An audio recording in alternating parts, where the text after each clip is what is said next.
Bienvenue sur Africa 24 dans cette nouvelle édition du Non-Stop Info. Voici les titres de l'actualité. Défi du changement climatique en Afrique. Les chefs d'État du continent réunis au 71e Assemblée générale des Nations unies à New York se mobilisent contre le phénomène. Dakar, la capitale du Sénégal, accueillera les 5 et 6 décembre 2016 le Forum international sur la paix. Quels sont les enjeux de cette 3e édition? Élément de réponse dans ce journal.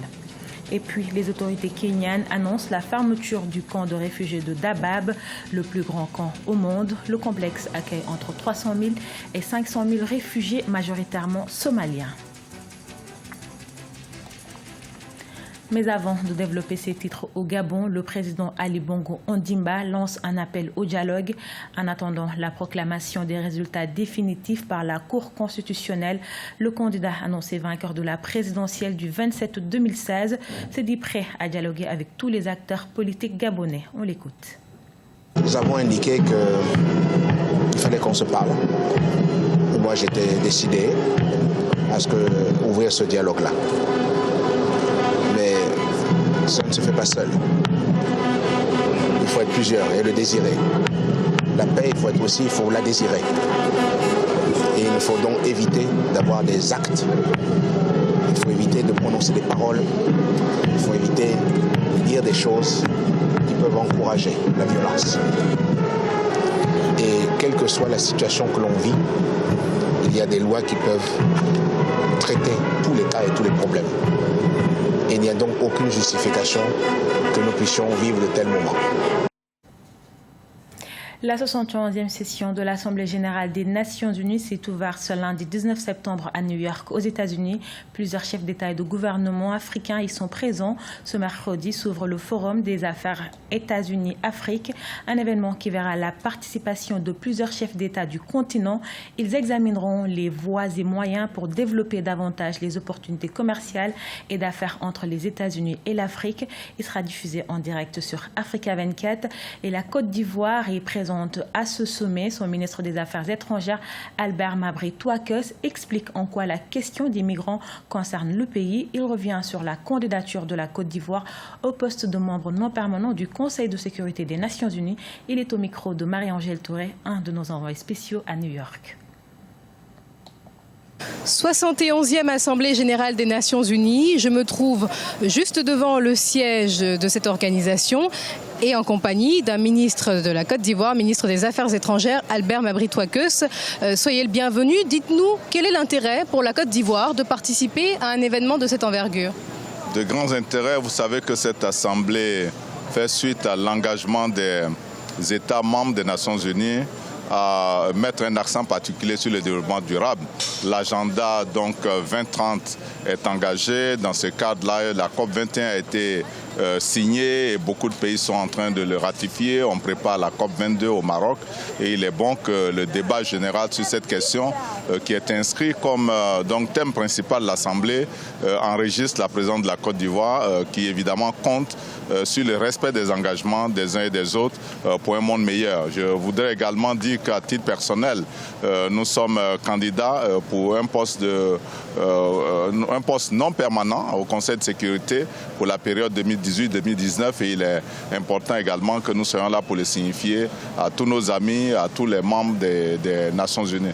Et puis enfin, vous savez tous que le président Ouattara a été invité à US Africa Business Forum qui habituellement se tient à Washington, qui cette fois-ci a été délocalisé à New York en raison de l'Assemblée générale et qui pour cette année a inscrit la Côte d'Ivoire au nombre des 3 pays qui sont des pays sur lesquels il doit y avoir des présentations, la Côte d'Ivoire, le Nigeria, la Tunisie. Donc nous sommes heureux d'être là et bien entendu il y a toujours le débat sur la migration, sur la paix et la sécurité dans le monde. Effectivement, la migration, mais par exemple, on prend ce thème-là, migration, on prend les changements climatiques. Est-ce que ce sont des thèmes cruciaux pour la Côte d'Ivoire ? Des thèmes cruciaux pour la Côte d'Ivoire. Quand je prends la migration, vous savez que nous avons presque le quart de notre population qui est constituée de populations étrangères, non ivoiriennes. Et nous gérons cette question. Donc nous sommes un pays de transit, nous sommes un pays tampon. Lorsque ça va bien en Côte d'Ivoire, nous retenons beaucoup des citoyens des pays voisins d'Afrique et même plus lointains.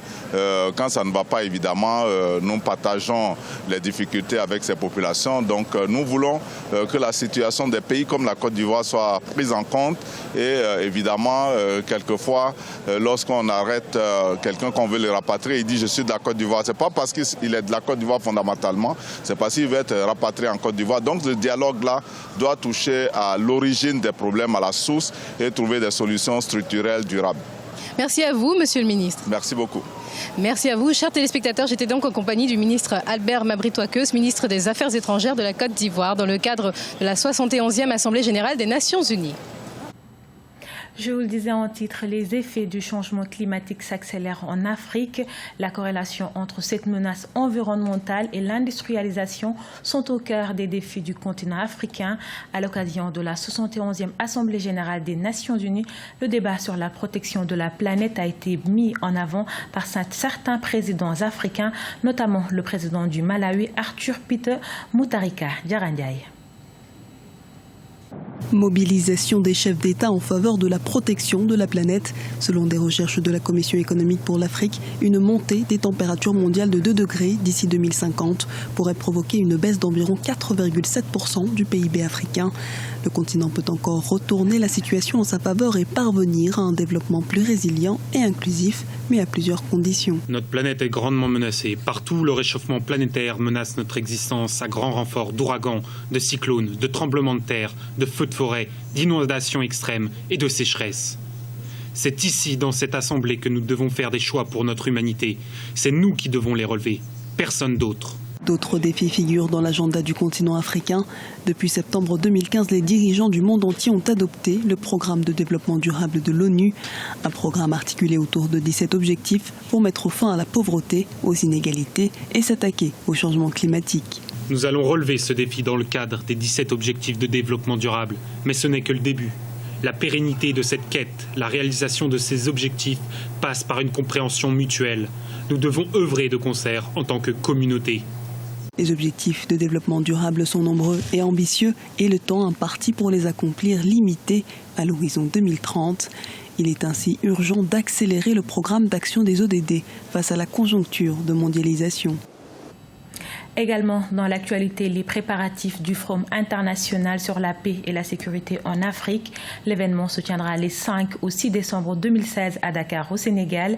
Sous le thème « L'Afrique face à ses défis sécuritaires, regard croisé pour des solutions efficientes », le président sénégalais Macky Sall a préconisé l'organisation d'un forum annuel qui traite de ces questions depuis décembre 2013. Décryptage des enjeux de l'édition 2016 avec Diarandiaye. Dakar, capitale de la réflexion stratégique sur les enjeux de la paix et de la sécurité. La 3e édition du Forum international sur la paix et la sécurité en Afrique est prévue les 5 et 6 décembre 2016 au sein de la capitale sénégalaise. L'édition 2016 va notamment mettre l'accent sur des thématiques liées à la gouvernance et à la conflictualité, notamment avec un focus sur l'extrémisme religieux et le terrorisme. Face au terrorisme, ce n'est certainement pas d'exacerber le choc des civilisations ou le choc des religions. Le débat n'est pas là. Le débat, il est ailleurs, dans la collaboration, dans la coopération et dans la coordination des actions des uns et des autres. Voilà le message que je voudrais lancer depuis. Et donc, continuer à développer cette conscience universelle qui, au plan national, doit se traduire par une conscience nouvelle que nous ne sommes plus dans la même époque qu'avant et que nous devons développer tous les réflexes qui doivent permettre de sauver des vies. Cette rencontre intervient au moment où le continent fait face à l'évolution de la nature de ces conflits. Le terrorisme, les médiations africaines ou encore le soutien international à la sécurité en Afrique seront entre autres au cœur des débats. L'édition 2016 permettra d'animer des réflexions pour une vision partagée des menaces sur le continent.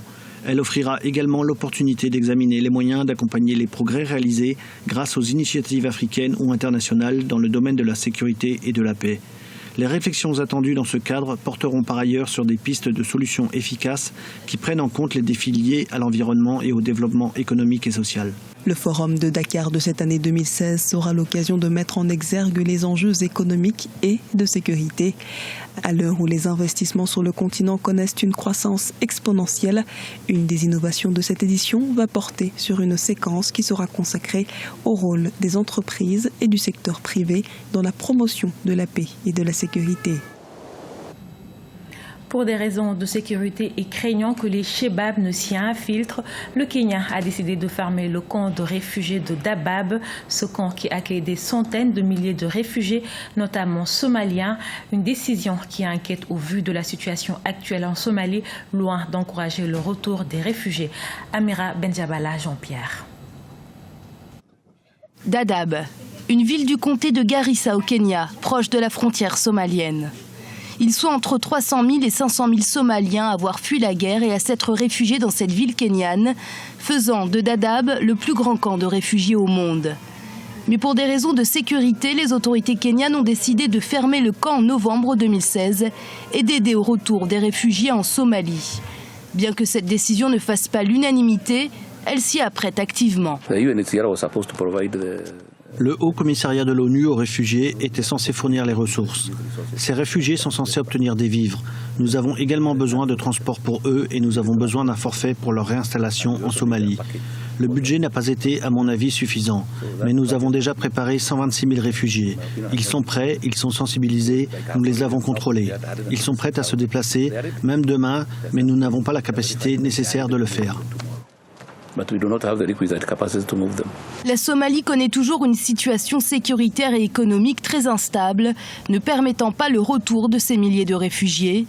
Cette problématique autour de la fermeture de Dadaab met en lumière un problème très actuel, les conditions humanitaires des réfugiés et leur réinsertion dans leur pays.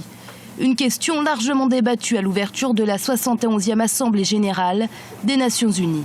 Nous sommes les témoins d'une des tragédies les plus graves depuis la création des Nations unies.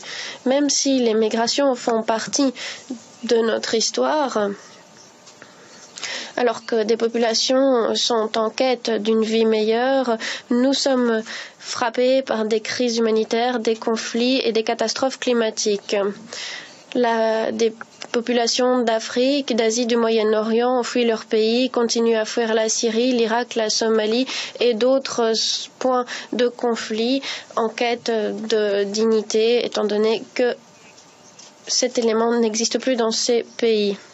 Il y a 65 millions de personnes déplacées dans le monde, dont 21 millions réfugiés.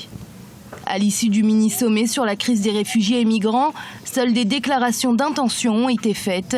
Les engagements concrets ont été repoussés au pacte mondial sur les réfugiés qui aura lieu en 2018. Ce journal a été réalisé par l'ensemble de la rédaction. Nous vous remercions pour votre fidélité. Dans un instant, une nouvelle édition de l'actualité sur Africa 24.